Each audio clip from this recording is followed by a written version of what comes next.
On parle de vaccin en ce moment. Ouais. Bon, c'est pas le tout d'avoir un vaccin, il faut créer un terreau favorable à ce que la vaccination puisse être optimale pour chacun. Donc, dans ce domaine-là, il y a des choses donc pratiques. Laurent, pareil, vous allez me ressortir l'activité physique. Voilà. Vous savez, nous sommes tous spécialisés en activité physique ici autour de la table, vous l'avez constaté. La vie et le mouvement.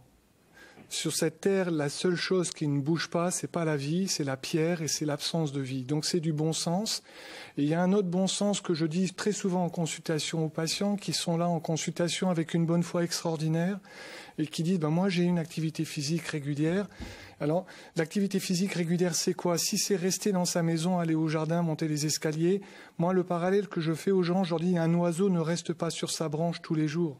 Un oiseau va chercher à manger, nous devons sortir de chez nous. Mais ça veut dire quoi concrètement? Alors c'est marcher, c'est bouger et c'est bouger avec une activité avec ce qu'on appelle une sudation minimale, c'est se mettre un petit peu en mouvement. Voilà, un oiseau, pour reprendre cet exemple, alors c'est simple mais c'est plein de bon sens, un oiseau ne vole pas au ralenti, sinon il décolle et il tombe. Donc cette activité doit faire marcher la machine. Il n'est pas question de faire du sport, il est question de sentir que voilà, on bouge. Et chacun à sa mesure. Chacun à sa mesure. Médicalement, on dit une demi-heure par jour, 5 fois par semaine. D'accord. Faites un peu de sport, vous, Bob, ou pas? Comment, pardon? Faites du sport, vous, un peu ou pas, non? Quand la salle est ouverte, oui, en fait. Ah, vous allez en salle, vous? Salle de gym très régulièrement, mais là, en ce moment, on essaie de faire nos 10 000 pas par jour. Je ne sais pas si ça compte, ça. Mais Non, bien ça. Bob, le rythme, voilà, la façon de le faire. Voilà. Et ça, c'est vraiment important. Et donc, voilà, on se donne des petits challenges, et chemin faisant, on se rend compte qu'on a fait le tour de pâté de maison, et puis le lendemain, on fera peut-être 2 tours ou une semaine après. Oui, on ne va pas tout mettre d'un coup. Non, progressivement. Et plus c'est régulier, plus c'est bénéfique. Voilà. Le coup brutal, non. C'est régulier. Et si on n'a jamais fait de sport? Alors, il y a d'abord, oui, on n'a pas besoin de faire du sport. Non, l'activité physique, Laurent. L'activité physique, tout le monde n'a pas besoin de faire de sport. Moi, je dis aux patients, tous les oiseaux ne sont pas des albatros, tous les oiseaux ne traversent pas l'Atlantique, mais tous les oiseaux volent. Voilà. C'est beau, hein. Toujours ces petits exemples qui font mouche à chaque fois avec Olivier Blanc-Kamel. Oui, parce que c'est un discours qui parle à tout le monde et que si moi, médecin, je vous parle médecin, on ne va pas forcément se comprendre. C'est pour ça que vous êtes là, hein, sachez-le. Voilà. Mais grâce à vous, Laurent. Grâce à vous. Vous parlez souvent, et vous allez revenir, de la vitamine D du zinc. La vitamine D est un immunomodulateur. Si le patient prend la décision de se vacciner, créons un terreau favorable. D'accord? Et la vitamine D, c'est un don de la nature puisque c'est le soleil. Et il y a 10 000 ans, à une époque où notre ADN était exactement le même, la nature s'est dit, c'est quand même pas possible que cet animal, le mammifère humain, puisse un jour être dans une boîte qui t'appelle maintenant un immeuble ou une maison du matin au soir.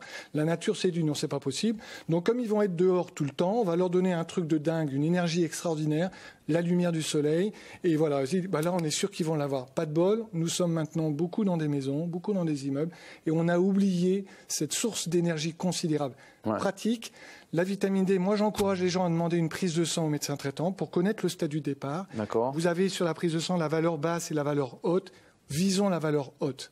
Et là, on se blinde de vitamine D, quoi. On prend de la vitamine D. Donc vous, Laurent, moi, je prends 2000, 3000 unités par jour. Mais soyons pratiques, que les patients visent cette dose. Je la trouve dans quoi? Alors non, là pour le coup, en complément alimentaire, Laurent. Si on veut vraiment optimiser, prenons en complément alimentaire. Comme ça, on est dans une période d'hiver, on est en période sanitaire un petit peu tendue.